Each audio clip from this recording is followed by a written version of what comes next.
Hey beautiful souls, and welcome to another live video, jumping in with about how we create what it is that we want.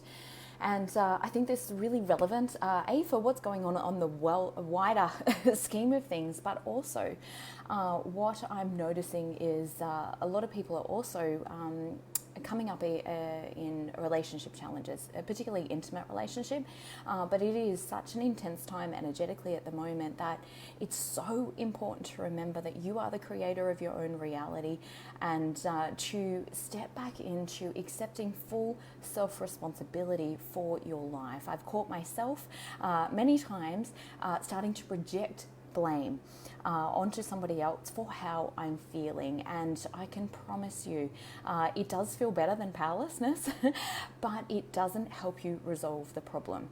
One of the first key things that we have to accept is that we are in control of our own emotions. Why blame feels so bad is simply because we are actually giving somebody else the power to affect how we feel. Nobody else has that power unless you give it to them.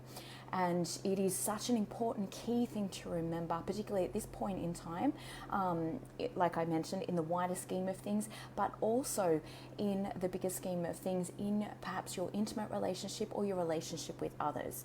And the other factor, because often when people switch from blaming somebody else, then they blame themselves and make themselves the one at fault. And rarely, is it just a one-sided thing. There's often, lots of co-creation that's actually happening here. But also it's about that stepping back into, how did I contribute to this, but doing it from a self-responsible perspective? How can I learn and grow from this rather than beating up on yourself? When we beat up on ourselves, we feel bad, we feel ashamed of ourselves, we feel wrong, we feel guilty, and all of those emotions keep us in a lower vibration that keeps us stuck, literally perpetuating the same problem. Because when we feel bad, when we drop in our own self-love and self-esteem, when we feel guilty, when we don't like who we are or how we're showing up, guess what? We become extra reactive with others. So now you've got two people that are feeling bad about themselves, blaming perhaps the other, blaming themselves, and becoming even more reactive, and it perpetuates this cycle. So it's really important to step back and to take full responsibility and ask yourself, what is it that I'm blaming the other person for, and do the turnaround. So it might be like, they're being too negative. And in that moment, I'm being too negative, and having the humility to be able to sit with that and see either how you're doing that in that particular situation, or how you may have done that in another situation or another time in your life. Often we project our own rules, our own standards onto other people when we find it even really difficult to live by those rules or standards for ourselves as well. So when we do that, we drop back into a greater place of love, compassion, understanding, and going, gosh, it's so hard for me sometimes to, not feel negative or feel impacted by what's going on. And now I can have greater love and compassion, and also do what is most self-loving for me in that moment. That might be taking some time out, taking some space away from that situation or circumstance or person, or that might be being able to just give them a hug or send them love or care or compassion in some way, shape or form as well. So all of these factors are so important when we're talking about really coming back to wanting to create your own reality and how it is that you choose to feel every single day of your life. Remembering that the law of attraction / the law of reflection will always be giving you feedback as to exactly where you're at vibrationally. Meaning that if you, and it's always based upon where you've been. So this can frustrate people. It can keep them again in that same cycle, because when perhaps you're in an emotion of frustration or feeling annoyed or feeling impacted in some way, and so the universe will keep bringing you evidence of your vibrational state, meaning it will keep you stuck in that situation if you do not choose to step out of that and ask yourself, what do I want instead, and how can I start to create that, or who do I need to be in this moment in order to create that. And often I find the same is very true, particularly in intimate relationship or any form of relationship. If who do I need to be in order to step out of this dynamic or repeating pattern that keeps occurring? What is it that I need to learn and grow from the most? And how can I shift my feelings or my behavior in order to align align more with what it is that I do want to create moving forward. So I truly hope that that's been helpful. Like I mentioned, it's super, super important, particularly in the wider scheme of things at the moment.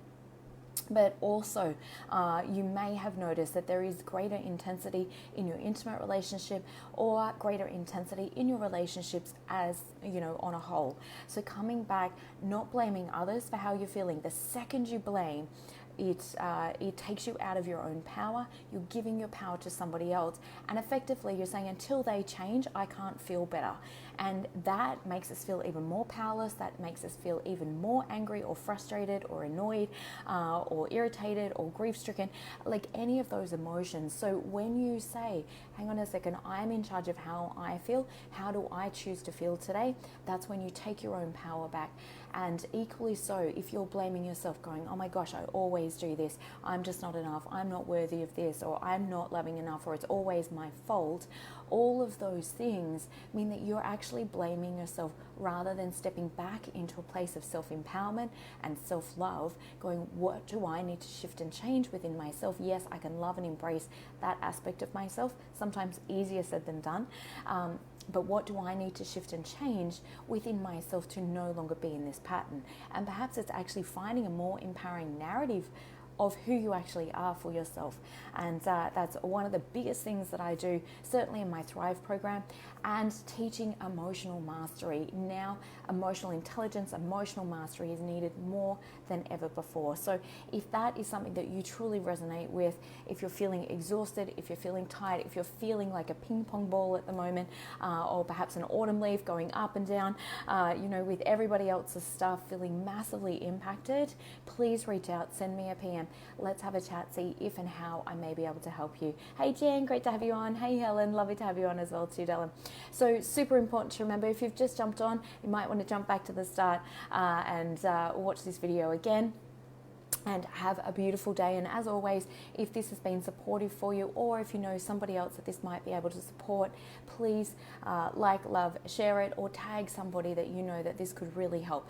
We need to be more emotionally intelligent than ever before and come back to owning our own feelings, remembering that the law of attraction is really the law of reflection. It is always reflecting back to you where you're currently at emotionally. And it does that through people, through circumstances, through situations. So we at a very pivotal point in our place of human evolution, in needing to raise our vibration as much as possible to come back to that place of absolute love in our heart and express who we fully are, and do what is most self-loving first and foremost, because that always serves the greater good. And from that place, we can give greater love, compassion, understanding to others as well. So have an amazing day. Lots of love. Bye.